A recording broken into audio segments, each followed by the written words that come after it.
Hi everyone, my name is Alex and welcome to my little bookish corner here on YouTube. Even though my native language is Russian, I decided to start this channel fully in English. I want to practice my language skills and, more importantly, I would like to connect people around the world who love books and may share this love with me. I also have many friends in different countries, and I hope that this channel may become a new way for us to share and to stay connected. I've been thinking about starting a bookish channel for almost a year. I watch another booktubers who inspire me, their warmth, their vibe, the way they make books feel like company. But I also want to find my own voice and share my personal vibe, quiet, slightly cozy side of reading and how books fit into my life. So to say, this channel is my small pet project of self-expression and connection. So, what is this video about? Today I would like to be honest with you. I'll talk about how reading isn't always easy for me. I'll share a small personal story about how I lost and then found my own reading rhythm again, some little tips that helped me and could help you, and also some practical things you may try if you ever felt stuck or guilty about not reading enough. If you've ever felt pressured to read more or worried you're falling behind, I guess this video is for you. Reading hasn't always been easy for me. There were months where I barely touched a page. Work, anxiety, studies at the university, and just the rhythm of the life. They could tell me like, stop and please don't do that. And due to that, I felt guilty sometimes that I had to read more. Then, on the recommendation of one booktuber, I found and bought a book which is called Days at the Marisaki Bookshop. And there, the main character struggles the same problem as me, and she tries to get back to this reading life. And I felt that it could be my story here, and that actually worked out. I felt that book strangely comforting, and I guess that I reflected every page I read.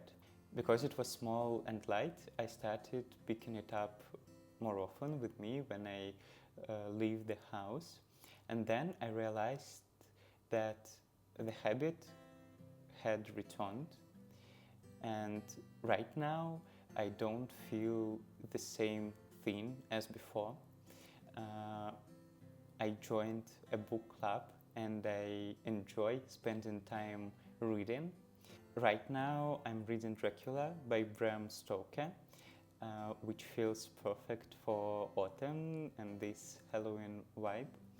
And next on my shelf is The Halloween Tree by Bradbury.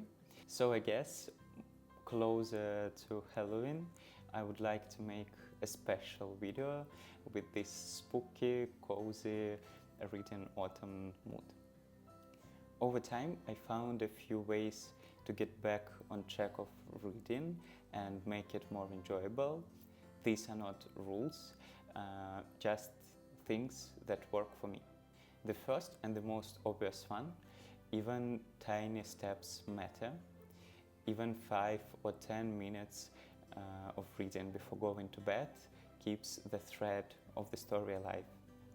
I often read a couple of pages on the subway, and also I have some breaks in the university. It also works well here. The second advice, follow curiosity, not obligation.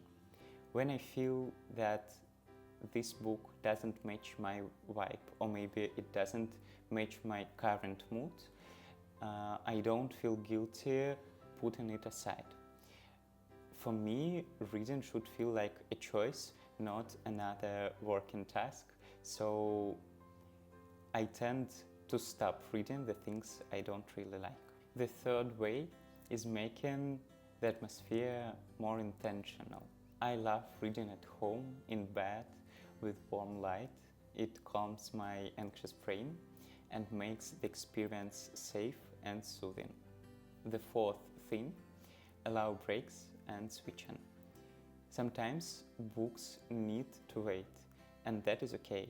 The inner pressure to finish undermines enjoyment. And the last but not least, celebrate small moments. Finishing a chapter, finding a sentence that hits you, or simply sipping the tea while you read.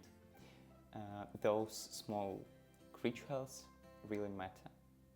That's my story of how I came back to reading and a few simple things that helped me to keep it gentle and meaningful. I'd love this channel to become a cozy space where I share the books I read, some little reflections, quiet bookish moments. If that sounds like your vibe, I'd be happy if you subscribed or left a comment. It would be interesting for me to know what book has been keeping you company this autumn.